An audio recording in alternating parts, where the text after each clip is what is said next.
Je vous retrouve ce soir avec le même plaisir de vous informer. Madame, Messieurs, bonsoir. Démenti du directeur général des douanes Alain Hincati à propos des rumeurs d'une hausse des prix de certains produits de grande consommation dès le 1er octobre prochain. Vous suivrez un extrait à ce propos dans cette édition. L'Union démocratique pour un Bénin nouveau, UDBN, continue d'enregistrer de nouveaux adhésions. Le parti a accueilli hier de nouveaux membres qui lui ont déclaré leur flamme dans la commune d'Abomey-Calavi. Et puis hors de nos frontières, la surveillance est renforcée à Busia au Kenya après que la résurgence du virus Ebola en Ouganda a causé la mort de 14 personnes dans son district de Mubende. Voilà pour le sommaire, le développement c'est maintenant.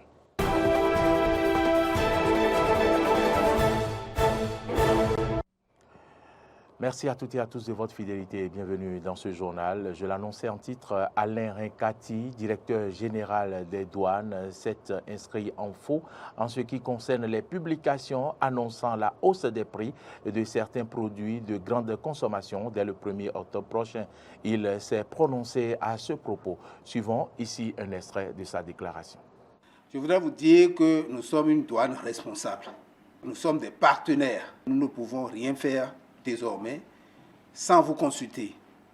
Donc, je peux vous dire qu'à partir du 1er octobre 2022, ce qui est dit ne sera pas. D'ailleurs, la douane n'a pas le pouvoir d'augmenter les prix sur le marché. Et nous n'avons pas prévu, à partir du 1er octobre, que les droits que vous aviez l'habitude de payer sur les produits que vous importez, nous n'avons pas prévu à partir du 1er octobre que ces droits-là changent. Il faut que ce soit clair pour tout le monde. Nous avons pris des engagements au plan international. Vous savez aussi que la détermination des valeurs en matière douanière répond à des normes au plan international. Notre pays s'est engagé pour appliquer ces normes-là. Par le passé, tenant compte de la conjoncture, un certain nombre de choses, nous avons adopté des méthodes. Et nous avons décidé de progressivement basculer ces méthodes-là vers les normes de la valeur transactionnelle. C'est ce que nous avons retenu. Et nous travaillons techniquement pour que ça se fasse. Ça ne sera pas fait au détriment des usagers, ça ne sera pas fait au détriment de la politique qui est aujourd'hui mise en œuvre par le gouvernement. On ne peut pas, du jour au lendemain, décréter une augmentation de prix. Donc, ce ne sera pas le cas. Nous n'avons pas décidé de le faire, nous ne le ferons pas. Si nous devons changer dans cette approche, il y a deux conditions pour que nous le fassions. La conjoncture va le permettre et nous en aurions discuté avec vous. Si nous ne faisons pas, si ces deux conditions ne sont pas réunies, nous ne pouvons pas, du jour au lendemain, décréter une augmentation de prix ou une augmentation des droits. Le Conseil des ministres s'est tenu hier au palais de la Marina en présence du président de la République, Patrice Talon. Plusieurs décisions ont été prises, dont entre autres l'approbation des statuts de l'Institut géographique national. En voici le point avec le secrétaire général adjoint et porte-parole du gouvernement, Wilfrid Léandre Rungwedi. Au titre des mesures normatives, transmission à l'Assemblée nationale pour étude et vote du projet de loi modifiant et complétant la loi numéro 2001-09 du 21 juin 2002 portant exercice du droit de grève en République du Bénin, tel que modifié et complété par la loi numéro 2018-34 du 5 octobre 2018. Cette modification de la loi est sollicitée en raison du contexte sécuritaire de plus en plus exigeant, où la défense du territoire national et l'exercice des fonctions régaliennes de l'État commandent que certains secteurs d'activité soient en permanence mobilisés. Sous la rubrique des mesures normatives a été également adopté le décret portant approbation des statuts de l'Institut géographique national, IGN, au titre des communications. En point 1, indemnisation des personnes affectées par le projet de construction du Musée international du Vodou à Porto Novo. En point 2, réalisation des travaux de construction du nouveau palais du roi de Niki et de la reine de la Ghani.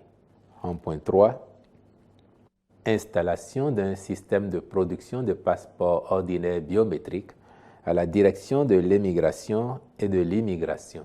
En point 4, compte rendu de l'organisation des élections des membres de l'Assemblée consulaire de la Chambre des métiers de l'artisanat du Bénin, CMA Bénin. En point 5, mission d'assistance à la mise en place des lycées techniques agricoles et de l'école des métiers de l'hôtellerie, du tourisme et de la restauration. En point 6, approbation par le Millennium Challenge Corporation, MCC, du projet de compact régional Bénin-Niger. Au titre des rencontres et manifestations internationales, ont été autorisées la célébration de la 57e journée internationale de l'alphabétisation et le lancement officiel de la phase 2 du programme d'appui à la gestion décentralisée de l'alphabétisation le 29 septembre 2022, l'organisation du Congrès des soins palliatifs et de la Journée mondiale des soins palliatifs du 6 au 8 octobre 2022, puis la célébration de la 42e Journée mondiale de l'alimentation et de la 26e édition du Téléfood le 16 octobre 2022. Autre information dans ce journal, l'Union démocratique pour un Bénin nouveau, UDBN, continue d'enregistrer de nouvelles adhésions. Hier, plusieurs mouvements et associations ont rejoint l'UDBN pour la victoire aux législatives de 2023. Suivez le compte-rendu de Laurent Roland-Tonneikes. La 9e législature ne comptera pas de députés sans les élus du Parti Union démocratique pour un Bénin nouveau, UDBN. C'est à cet objectif que travailleront désormais Arsène Fassinou et Hilaria Akofon. Ce mercredi 27 septembre 2022, à Abomey-Calavi, ils ont rendu officielle leur adhésion à l'UDBN. Je voudrais vous dire, dans un langage très simple, dépourvu de toute ambiguïté, que mes camarades et moi sommes debout, prêts et mobilisés, tels de vaillants soldats envoyés au front pour porter la bonne nouvelle du parti aux électeurs dans les confins les plus reculés de nos villes et campagnes, en bravant tous les obstacles qui se dresseront à coup sûr sur nos chemins. Nous sommes d'ores et déjà persuadés qu'au soir du 8 janvier 2023, notre parti comptera parmi ceux qui enverront des représentants à l'Assemblée nationale. Louant les mérites et la bravoure de la présidente d'honneur de l'UDBN, Hilaria Akofon a, dans un langage de vérité, exhorté les militants à la sincérité en politique.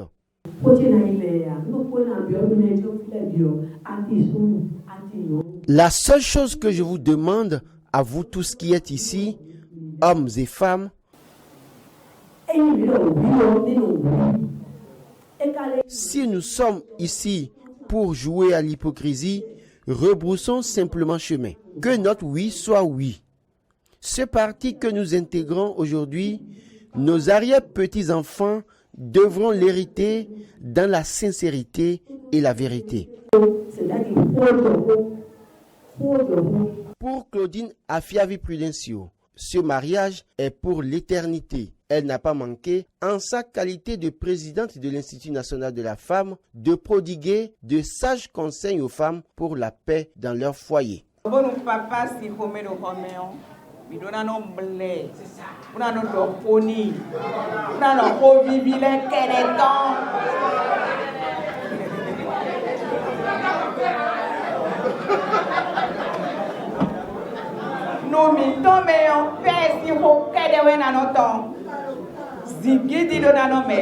Après Abomey-Calavi, une autre délégation attendait les premiers responsables de l'UDBN à Godomé. Ici, il s'agit des femmes responsables d'associations de l'arrondissement de Godomé qui, à l'unanimité et dans une ambiance conviviale, ont décidé de s'investir pour l'UDBN.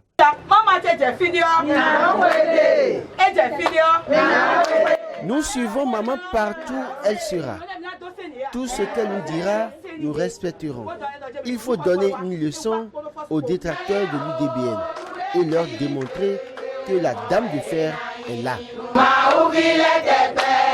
Chacune de ces femmes s'est engagée donc à ratisser large pour la victoire de l'UDBN le 8 janvier 2020. Dans la même veine, il faut préciser que d'anciens membres des partis FCBE et Union progressiste Le Renouveau ont démissionné de leur parti de base pour rejoindre l'UDBN. Nous vous proposons de suivre un extrait de leur déclaration. C'est librement qu'on a décidé donc de démissionner de FCBE et de pouvoir travailler désormais avec l'UDBN. Et librement, j'ai décidé avec ceux qui étaient dans mon bureau d'atterrir donc à l'UDBN.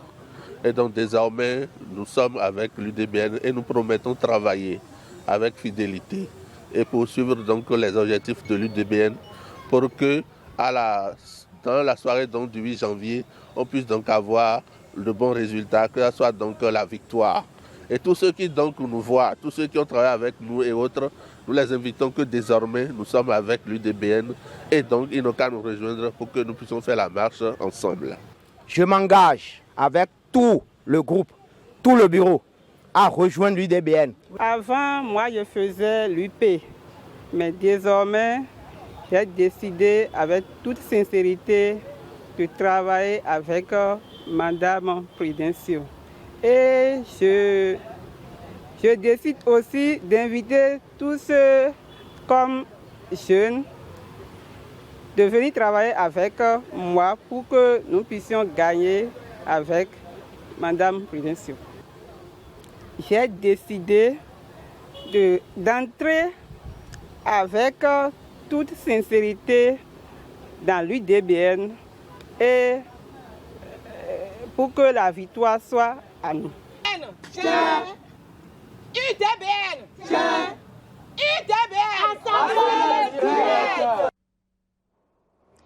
Hors du Bénin à présent, la surveillance est renforcée à Busia au Kenya après que la résurgence du virus Ebola en Ouganda a causé la mort de 14 personnes dans son district de Mubende.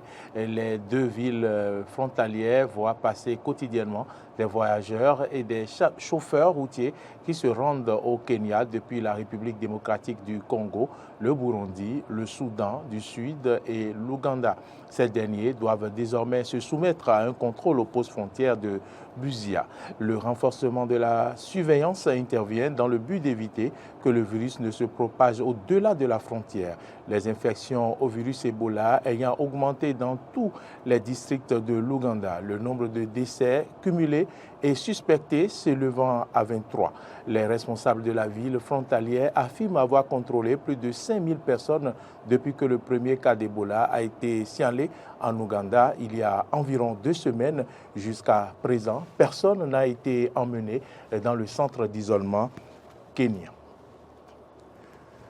Madame, Messieurs, c'est ici que se referme ce journal. Merci à toutes et à tous de l'avoir suivi. L'information continue sur nos différentes plateformes, YouTube, Twitter, Facebook et sur notre site internet www.benin-eden.tv. Vous pouvez également nous suivre via notre application en la téléchargeant sur Play Store ou App Store. C'est bien l'application Eden TV Diaspora FM. Merci à toutes et à tous de nous avoir suivis et bonne soirée. À demain.